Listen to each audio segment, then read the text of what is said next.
నమస్తే, welcome to SP news. ముందుగా headlines. ఫ్లోరిడాలో ప్రమాదానికి గురైన 5 వ్యక్తులతో ప్రయాణిస్తున్న జెట్ విమానం, 2 సజీవ దహనం.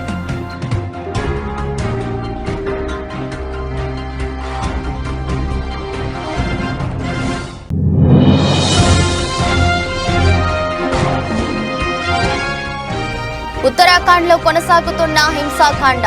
ఇప్పటి వరకు ఈ హింసాకాండలో 6 మృతి.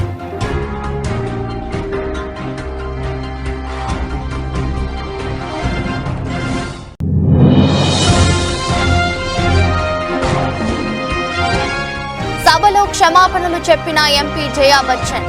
రాజ్యసభలో చైర్మన్ జగదీప్ ధన్ఖడ్ పై దూకుడుగా ప్రవర్తించిన జయా బచ్చన్.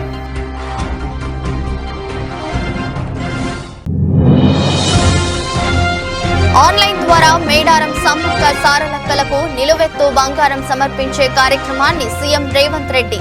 హాజరైన మంత్రులు కొండా సురేఖ, సీతక్క, పొన్నం ప్రభాకర్, పొంగులేటి శ్రీనివాస్ రెడ్డి.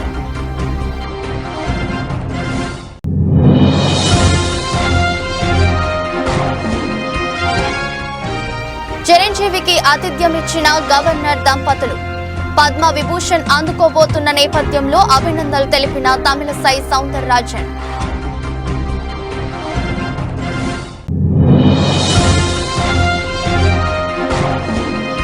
శుక్రవారం స్వల్ప లాభాల్లో ముగిసిన దేశీయ స్టాక్ మార్కెట్ సూచీలు 67.95 పాయింట్లు లాభపడి 21,785.90 వద్ద ముగిసిన నిఫ్టీ. 5 వ్యక్తులతో ప్రయాణిస్తున్న జెట్ విమానం ప్రమాదానికి గురైంది. విమానంలో డ్యూయల్ ఇంజిన్ ఫెయిల్ అవ్వడంతో ఈ జెట్ హైవేపై క్రాష్ అయింది. దాంతో విమానంలో భారీగా మంటలు చెలరేగాయి. 3 వ్యక్తులు గాయాలతో బయటపడగా 2 సజీవ దహనమయ్యారు. ఈ ఘటన ఫ్లోరిడాలోని నఫ్లీస్ విమానాశ్రయం సమీపంలో జరిగింది. సమాచారం అందుకున్న పోలీసులు ఘటనా స్థలానికి చేరుకుని సహాయక చర్యలు చేపట్టారు. Moved a little bit. Yeah. That's a fairly big plane, actually. It is. It's a decent sized plane. It's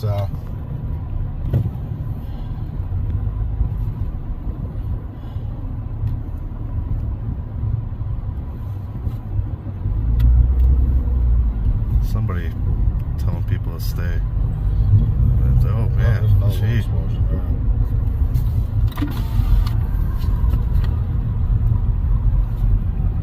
Oh, there goes the wing. Yeah, gee. Videotaping it? Yeah. అమెరికాలోని హవాయి రాష్ట్రంలో భారీ భూకంపం సంభవించింది. 6.3 తీవ్రతతో భూకంపం వచ్చిందని యుఎస్ జియోలాజికల్ సర్వే తెలిపింది.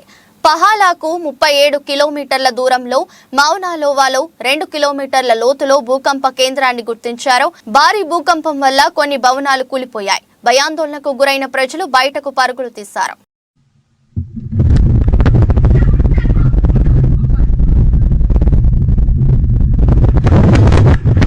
ఉత్తరాఖండ్లో హింసాకాండ కొనసాగుతుంది. హల్దానీలో హైకోర్టు అక్రమ కట్టడంగా నిర్ధారించిన మదర్సా కూల్చివేత సందర్భంగా చెలరేగిన హింస విధ్వంసం సృష్టిస్తుంది. ఇప్పటి వరకు ఈ హింసాకాండలో 6 చనిపోగా 100కు పైగా పోలీసులు గాయపడ్డారు. పక్కా ప్రణాళికతోనే అల్లరి మూకలు ఘర్షణలు సృష్టించాయని అధికారులు తెలిపారు. ఈ మేరకు నైనిటాల్ జిల్లాల్లో స్కూలు, కాలేజీలు, ఇంటర్నెట్ సేవలను నిలిపివేశారు.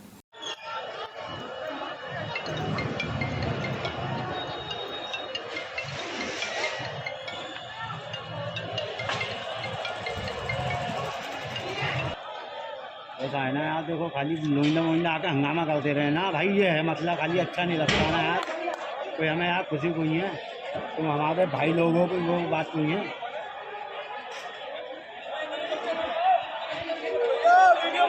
సమాజ్వాదీ పార్టీ రాజ్యసభ ఎంపీ జయా బచ్చన్ శుక్రవారం తన వీడ్కోలు ప్రసంగంలో క్షమాపణలు చెప్పి అందరినీ ఆశ్చర్యపరిచారు.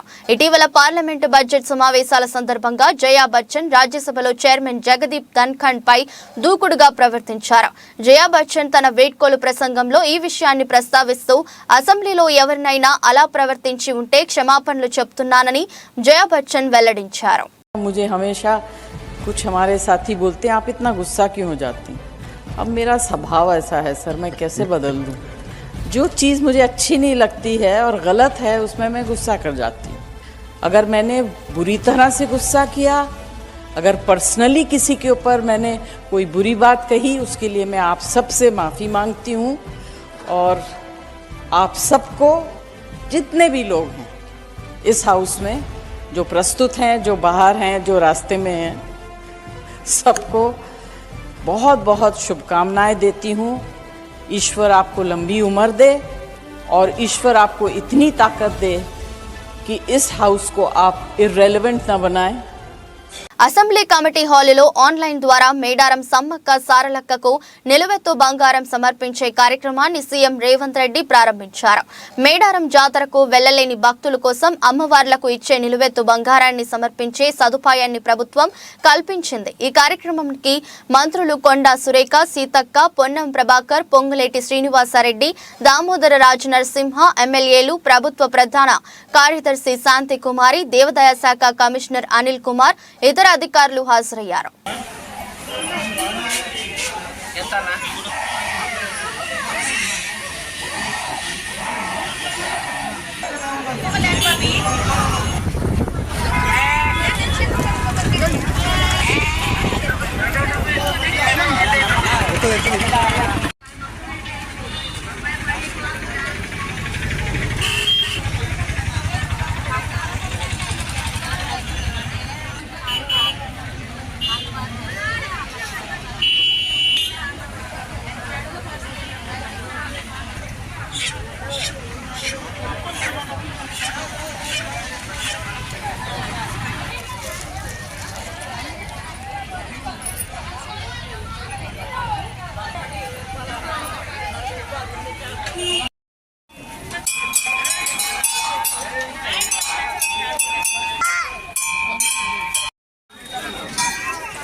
పెద్దపల్లి జిల్లా ఓదెల మండలం కొలనూరు రైల్వే గేటు వద్ద కాంగ్రెస్ పార్టీ నాయకుడు, పెద్దపల్లి మార్కెట్ కమిటీ మాజీ చైర్మన్ గుండేటి ఐలయ్య యాదవ్ ఆధ్వర్యంలో స్వీట్ల పంపిణీ చేశారు. అనంతరం మాట్లాడుతూ తెలుగు బిడ్డ, ఉమ్మడి కరీంనగర్ జిల్లాకు చెందిన భారత మాజీ ప్రధాని పివి నరసింహారావుకు భారతరత్న రావడం పట్ల హర్షం వ్యక్తం చేశారు.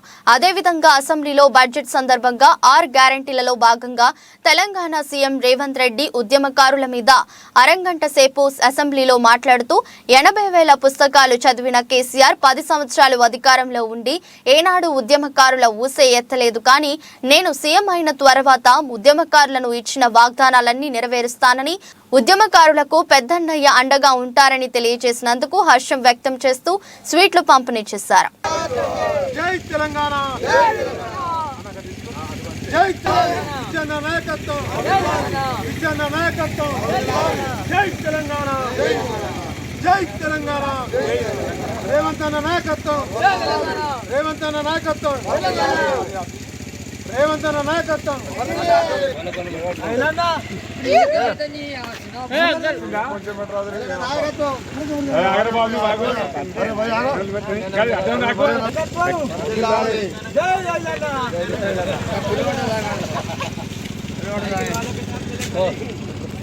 కావాలి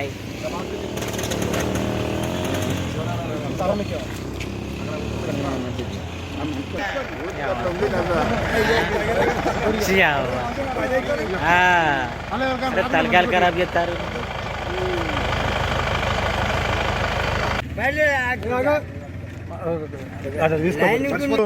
కొల్లూరు రైల్వే గేట్ దగ్గర కాంగ్రెస్ పార్టీ ఆధ్వర్యంలో స్పీచ్ల పంపిణీ చేయడం జరిగింది.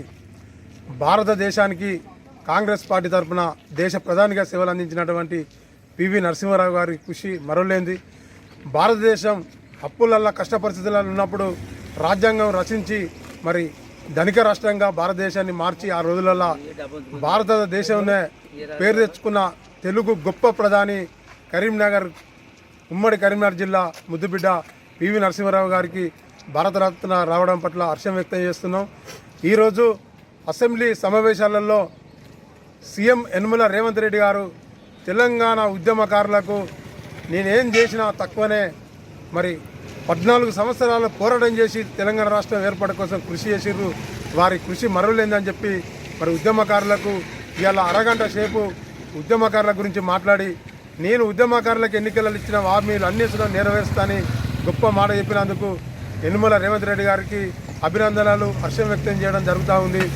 మరి గత ప్రభుత్వంలో 10 సంవత్సరాలు సీఎంగా చేసిన కేసీఆర్ గారు ఏనాడు 80,000 పుస్తకాలు చదివిందని చెప్పుకోను మాట వరకే కానీ ఏనాడు ఉద్యమకారుల గురించి పట్టించుకున్న పాపాన పోలేదు. కానీ సోనియా గాంధీ గారి నాయకత్వంలో మరి తెలంగాణ రాష్ట్ర ముఖ్యమంత్రి యనమల రేవంత్ రెడ్డి గారు మరి గొప్ప నిర్ణయం తీసుకున్నందుకు ఈరోజు హర్షం వ్యక్తం చేస్తూ సీట్ల పంపిణీ చేయడం జరిగింది. జై తెలంగాణ, జై కాంగ్రెస్. సూర్యాపేట జిల్లా కోదాడ నియోజకవర్గం ఖాతాదారుల శ్రేయస్సుకు సుధా బ్యాంక్ అధిక ప్రాధాన్యత ఇస్తుందని bank managing director Peddireddy Ganesh అన్నారు.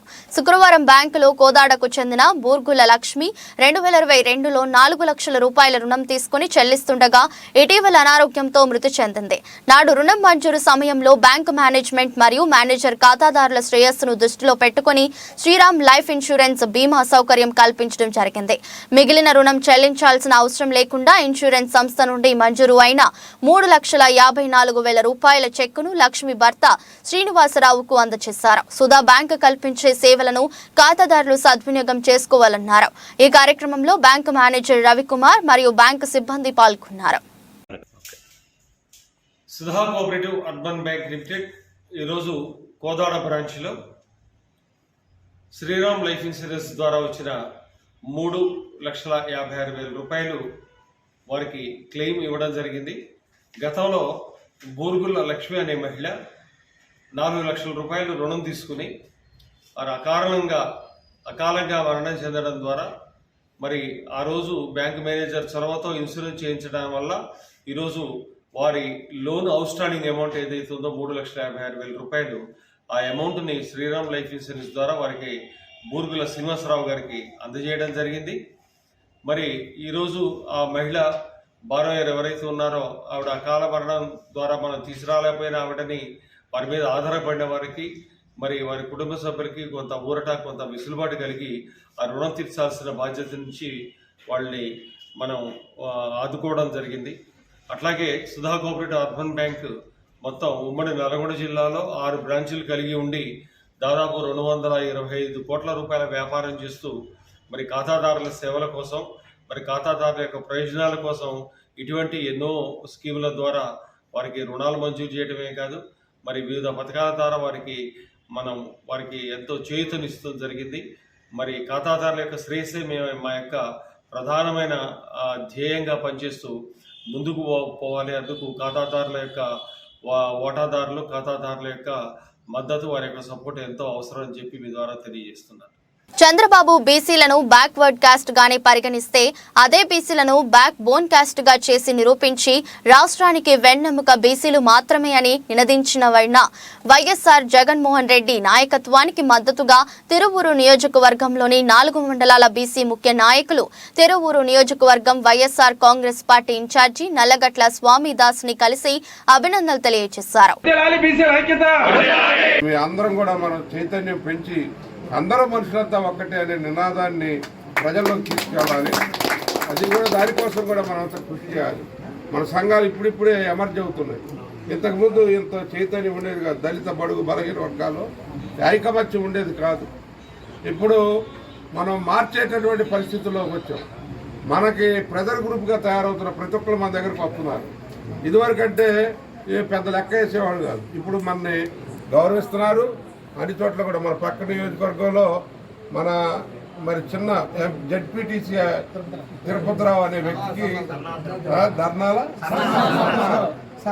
సర్నాల తిరుపతిరావుకి యాదవ సామాజిక వర్గానికి చెందినటువంటి వ్యక్తికి ఇన్ఛార్జ్ ఇచ్చారు. రేపు ఎమ్మెల్యే కూడా ఆ క్యాండిడేట్ ఆయనే అవుతాడు.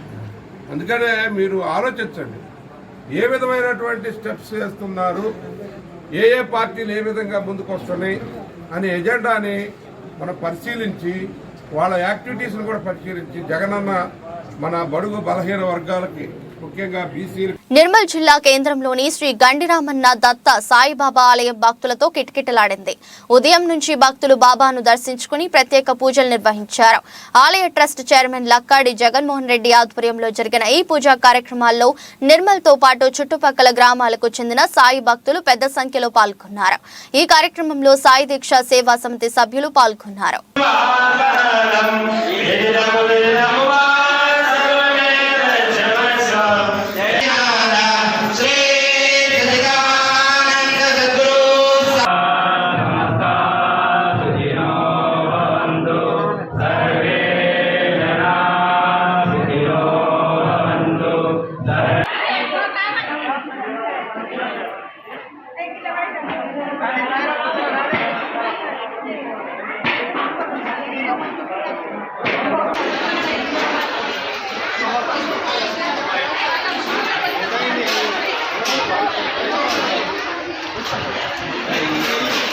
అంకితభావంతో పనిచేసే ప్రజల మన్ననలను పొందడం గొప్ప విషయమని పోలవరం ఎస్ఐ ఎస్ఎస్ఎస్ పవన్ కుమార్ అన్నారు. పోలవరం నుండి కృష్ణా జిల్లా చెల్లపల్లి బదిలీపై వెళ్లిన తహసీల్దార్ బి సుమతికి వీడ్కోలు సన్మాన కార్యక్రమం జరిగింది. ఈ సందర్భంగా ఆయన మాట్లాడుతూ పోలవరం తహసీల్దార్ బి సుమతి 3.5 ఏళ్ల పాటు అత్యుత్తమ సేవలు అందించి అందరి అభిమానాలు పొందారు అన్నారు. 2021, 22, 23 వరదలలో రింగుబండ్ పటిష్ట కరోనా సంక్షోభంలో కూడా పోలవరం మండల విశేష సేవలు అందించారని, ఇంతటి మంచి మనసు వ్యక్తిత్వం ఉన్న తహసీల్దార్ తమ మండలం నుండి వెళ్లిపోవడం పోలవరం ప్రజలకు ఇష్టం లేదని, బదిలీలో భాగంగా ఇలాంటివి తప్పవని ఆయన అన్నారు. తహసీల్దార్ బి సుమతి మాట్లాడుతూ తమ విధి నిర్వహణలో సహాయ సహకారాలు అందించిన పోలవరం మండల ప్రజా ప్రతినిధులకు, సిబ్బందికి, ప్రజలకు ఆమె కృతజ్ఞతలు తెలిపారు. అనంతరం తహసీల్దార్ బి సుమతి దంపతులకు సన్మానం చేశారు. ఈ కార్యక్రమంలో డిప్యూటీ తహసీల్దార్ ప్రసాద్, విఆర్ఓలు, విఆర్ఏలు, రెవెన్యూ సిబ్బంది, సెక్రటరీ రాజారావు తదితరులు పాల్గొన్నారు. సందర్భం వచ్చిన మేడం గారికి ఫోన్ చేసి ఒక డౌట్ వచ్చినా, ఒక పనున్నా టైం చూసుకునేవాడిని కాదు అసలు. ఎందుకంటే మన ఆహ్వానాన్ని మన్నించి వచ్చినందుకు వారికి, అలాగే ఆ సార్ కూడా హృదయపూర్వక ధన్యవాదాలు తెలుపుకుంటూ, మరి ఈ పెన్షన్ ఏర్పాటు విషయంలో కనుక మాతో పాటు మాకంటే ఎక్కువగా విలేకరుల గురించి అయితే ఒక విషయం చెప్తాను నేను. మాకంటే ఎక్కువగా విలేకరులు అందరూ కూడా వచ్చి, సార్ మేడం గారికి ఎప్పుడు పెన్షన్ పెడుతున్నారు, ఎప్పుడు ఏంటి, ఏ క్షణంలో వచ్చినప్పుడు కూడా మాకు చెప్పండి అని వాళ్ళందరూ కూడా చాలా అభిమానంతో వచ్చి రోజు కూడా వచ్చి అడిగేవారు నన్ను. మరి వాళ్ళకి మా ఆఫీస్ తరఫున మేము వాళ్ళకి ధన్యవాదాలు తెలుపుకుంటూ, మరి ఈ రోజున మరి ఈ సార్కి, ఈ మేడం గారికి చెప్పేది ఏంటంటే, మనందరికీ తెలిసిన విషయమే, ఎక్కడ ఏ విషయంలో ఏ రేంజ్లో ఉన్నప్పుడు కూడా కొంతమంది విదేశీయులు యాత్రకు వచ్చి ఆ యొక్క రాజ్యం యొక్క పరిస్థితిని గ్రంథాల రూపంలో రాసేవారు. అలాగే మనకి ఎక్కువ పరిస్థితులు ఇక్కడ ఎవరికి తెలుస్తాయండి? ఎక్కువ ప్రెస్ వారికే తెలుస్తాయి. అంటే వాళ్ళనే విదేశీ రచనలు చేసినటువంటి విదేశీయులతో పోల్చామంటే వాళ్ళ యొక్క జ్ఞానం అనేది ఇక్కడ.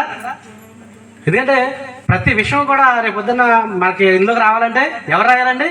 ఏదైనా విషయం జరిగిందంటే ప్రెస్ వాళ్ళే. కాబట్టి వాళ్ళందరితో కూడా ఎవరైనా వ్యతిరేకంగా ఏ విధమైనటువంటి భావాలను వ్యక్తీకరించకుండా వాళ్ళందరూ కూడా జాగ్రత్తగా మెయింటైన్ చేసుకుంటూ ఈ యొక్క ఆమె యొక్క విధులను ఎంత సక్రమంగా నిర్వహించారో అనే విషయాన్ని అన్న తెలియజేశారు. అలాగే లేడీ విఆర్ఓస్ నుంచి చందర్లపాడు మండలం కోనాయిపాలెం గ్రామంలో చంద్రబాబు నాయుడు గారి అక్రమ అరెస్టుతో గుండెపోటుతో మృతి చెందిన వనపర్తి మల్లికార్జునరావు గారి కుటుంబ సభ్యులను మాజీ శాసనసభ్యురాలు శ్రీమతి తంగిరాల సౌమ్యతో కలిసి శ్రీమతి నారా భువనేశ్వరి పరామర్శించారు. వేలాదిగా జనం తరలివచ్చి నారా భువనేశ్వరికి ఘన స్వాగతం పలికారు. మల్లికార్జునరావు గారి చిత్రపటానికి నారా భువనేశ్వరి పూలమాల వేసి నివాళులర్పించారు. తెలుగుదేశం పార్టీ నుంచి 3 లక్షల రూపాయల ఆర్థిక సాయం చెక్కును వారి భార్య కస్తూరికి అందజేశారు. ఈ సందర్భంగా నారా భువనేశ్వరి మాట్లాడుతూ, రాష్ట్రంలో చంద్రబాబు నాయుడు అక్రమ అరెస్టుతో మనస్తాపనతో మృతి చెందిన వారిలో ఇప్పటి వరకు 60 కుటుంబాలను పరామర్శించారు. ఇంకా 160 కుటుంబాలను పరామర్శించి ఆదుకోవాలి. చంద్రబాబు నాయుడు గారు జైల్లో ఉన్నప్పుడు తెలుగుదేశం కుటుంబ సభ్యులందరినీ పరామర్శించి ధైర్యం చెప్పాలని నాతో అన్నారు. తెలుగుదేశం బిడ్డలే తర్వాత ఇప్పటి వరకు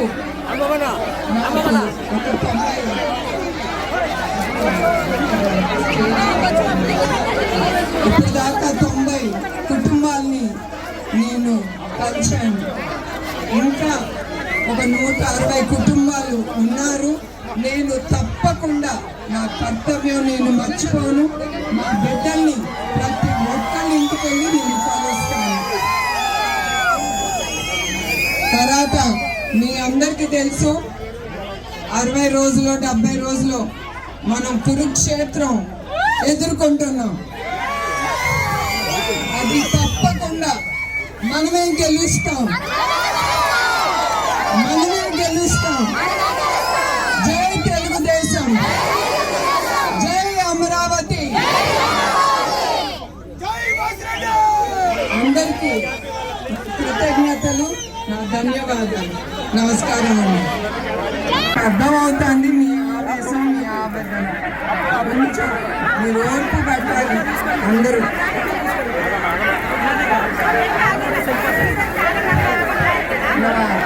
అక్కా చెల్లెళ్ళకి నమస్కారం.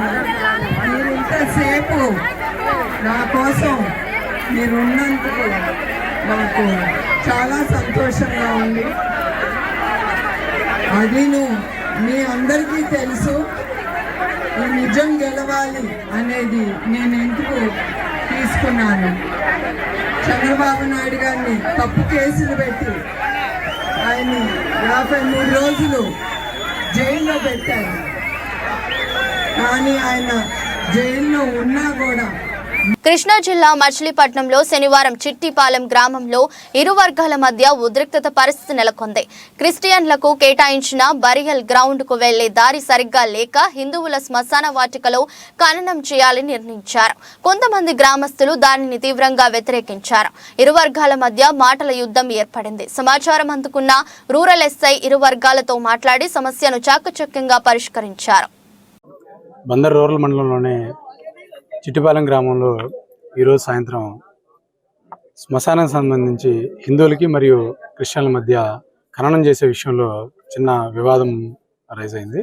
దానికి సంబంధించి మాకు స్టేషన్కి ఫోన్ కాల్ రావడం వల్ల ఇమీడియట్గా మేము మా సిబ్బంది అంతా వచ్చాము. ఇక్కడ హిందువులకు సంబంధించి ఒక శ్మశాన వాటిక ఉంది, అదేవిధంగా క్రిస్టియన్లకు సంబంధించి వేరే కేటాయిస్తున్నారు రెవెన్యూ వాళ్ళు. వాళ్ళకి సరైన దారి లేకపోవడం వల్ల వాళ్ళు చీకటవడం వల్ల వాళ్ళు హిందూ దానిలోనే శ్మశానంలోనే ఖననం చేస్తామని చెప్పేసి రావడం వల్ల వాళ్ళు దాన్ని హిందువులు అడ్డుకున్నారు. దానికి సంబంధించి మేము ఇమీడియట్గా వచ్చేసి వాళ్ళ పెద్దలతో మాట్లాడాము. అదేవిధంగా రెవెన్యూ అథారిటీస్ ఏవైతే ఉన్నాయో దానికి సంబంధించి విఆర్ఓ గారు, ఆర్ఐ గారు, మా ఆర్పేట సిఐ గారు అందరూ వచ్చిన్నాం. పెద్దలతో మాట్లాడి తాత్కాలికంగా సమస్యను పరిష్కరించాం. వాళ్ళు కేటాయించిన ఏదైతే క్రిస్టియన్లకి ఒక 30 సెంట్లు కేటాయించారు, ఇదే పంచాయతీలో కొంచెం దూరంగా కేటాయించారు. దానిలోనే ఖననం చేసుకోవడానికి సిద్ధమయ్యి వాళ్ళు అక్కడికి వెళ్ళిపోయారు. ఇప్పుడు ఎలాంటి వివాదం లేదండి. దీనికి శాశ్వతంగా రేపు ఎంఆర్ఓ గారు, తర్వాత గ్రామ పెద్దలు, మేము కూర్చొని పూర్తి స్థాయిలో దీనికి పరిష్కార మార్గం ఏర్పాటు చేస్తాము.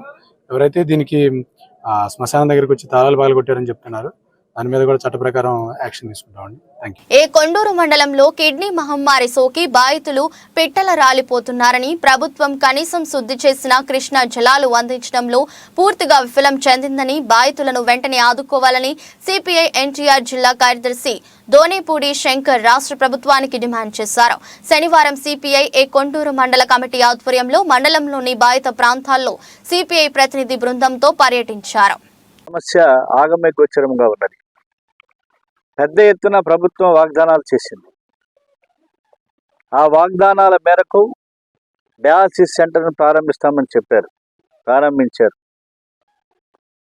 అలాగే ట్యాంకులలో ప్రభుత్వం ద్వారా, ప్రభుత్వ శాఖల ద్వారా 21 గ్రామ పంచాయతీలకి, అలాగే శివారు ప్రాంతాలైనటువంటి తండా ప్రాంతాలకి మంచినీటిని సరఫరా చేస్తామని చెప్పారు, రక్షిత మంచినీటి సరఫరాలు. కానీ వేసవికాలం రాకముందే, వేసవి రాకముందే అప్పుడే నీటి ఎద్దడి ప్రారంభమైంది. గత 10 రోజుల నుంచి కూడా తండా ప్రాంతాల్లో కానీ, గ్రామాల్లో కానీ ఎక్కడ కూడా మంచినీటి సరఫరా, తాగునీటి సరఫరా సప్లై కావడం సరిగ్గా జరగటం లేదు. కాబట్టి ఈ సందర్భంగా మేము డిమాండ్ చేసేటువంటిది, ఇవాళ ప్రభుత్వం ఏం చేస్తున్నది, ఎమ్మెల్యే ఏం చేస్తున్నాడు, ఇవాళ 38 కోట్ల రూపాయలు మంజూరు చేసి తక్షణమే 21 గ్రామాలకి, అలాగే శివారు ప్రాంతాలకి పైప్ లైన్ల నిర్మాణం చేసి యుద్ధ ప్రాతిపదికన మంచినీటిని సరఫరా చేస్తామని చెప్పి ఓ వైద్యుడు తన వృత్తి ధర్మాన్ని మరిచి ఏకంగా ఆసుపత్రిలోనే ప్రీ వెడ్డింగ్ షూట్ ఏర్పాటు చేశాడు. ఈ ఘటన కర్ణాటకలోని చిత్రదుర్గ జిల్లాలోని ఆసుపత్రిలో జరిగింది. బరంసాగర్ ఏరియాలోని ప్రభుత్వ ఆసుపత్రిలో కాంట్రాక్ట్ వైద్యుడిగా పనిచేస్తున్న ఓ డాక్టర్ ఆపరేషన్ గదిని ప్రీ వెడ్డింగ్ షూట్ కు వేదికగా ఎంచుకున్నాడు. దీనికి సంబంధించిన వీడియో నెట్టింట వైరల్ అయింది. దీన్ని తీవ్రంగా పరిగణించిన ప్రభుత్వం ఆ వైద్యుడిని విధుల నుంచి తొలగించింది.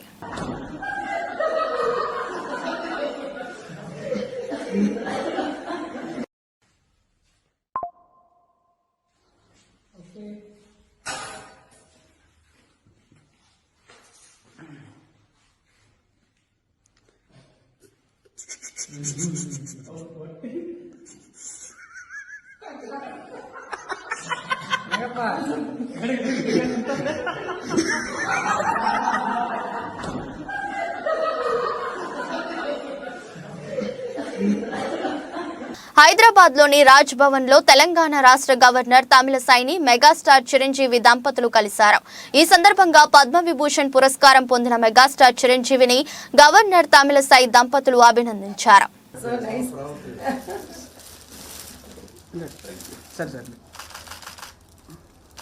I'm extremely sorry on the day I was unable to come. Yes, under the Home Minister, yeah. Thank you so much. Sir, for supporting our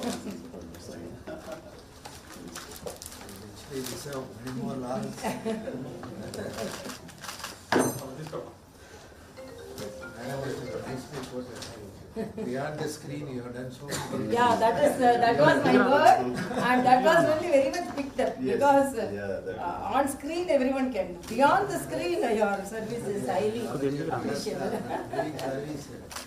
That is very great. Nice working about cinema industry. Right from the beginning, madam is to. He was giving idea. This is Subramania.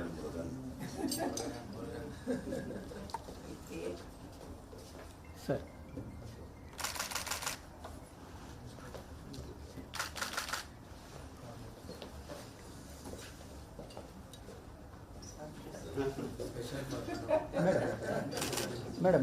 Madam ఒక్కసారి ఇక్కడ చూడండి. Sovereign to tell for Apollo. Yeah, she is radiologist. My son is a community medicine specialist. Daughter is a diabetologist. But they are two doctors. దేశీయ stock market సూచీలు శుక్రవారం స్వల్ప లాభాల్లో ముగిశాయి. సెన్సెక్స్ 167.04 పాయింట్లు పెరిగి 71,595.49 వద్ద, నిఫ్టీ 67.95 పాయింట్లు లాభపడి 21,785.90 వద్ద ముగిశాయి. సెన్సెక్స్ ప్యాక్ నుంచి SBI, Sun Pharma, ICICI bank, Axis bank, Titan లాభపడగా M&M, Bharti Airtel, NTPC, Tata steel, Infosys నష్టపోయాయి. డాలర్తో పోలిస్తే రూపాయి మారకం విలువ 83.04గా ఉంది.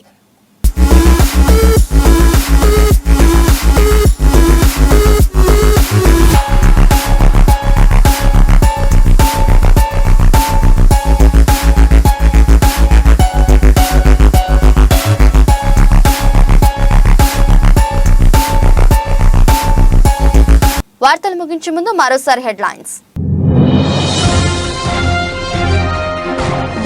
ఫ్లోరిడాలో ప్రమాదానికి గురైన 5 వ్యక్తులతో ప్రయాణిస్తున్న జెట్ విమానం, 2 సజీవ దహనం.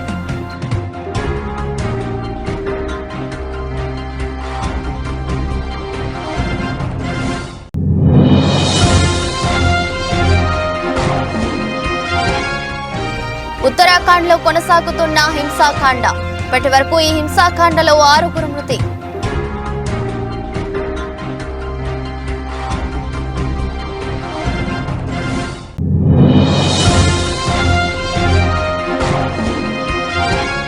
సభలో క్షమాపణలు చెప్పిన ఎంపీ జయా బచ్చన్, రాజ్యసభలో చైర్మన్ జగదీప్ ధన్ఖడ్ పై దూకుడుగా ప్రవర్తించిన జయా బచ్చన్.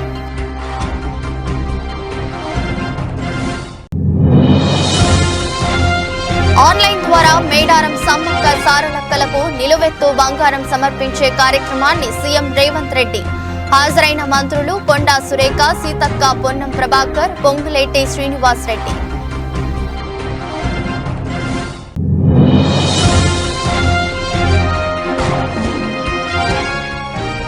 చిరంజీవికి ఆతిథ్యం ఇచ్చిన గవర్నర్ దంపతులు, పద్మ విభూషణ్ అందుకోబోతున్న నేపథ్యంలో అభినందనలు తెలిపిన తమిళసై సౌందరరాజన్.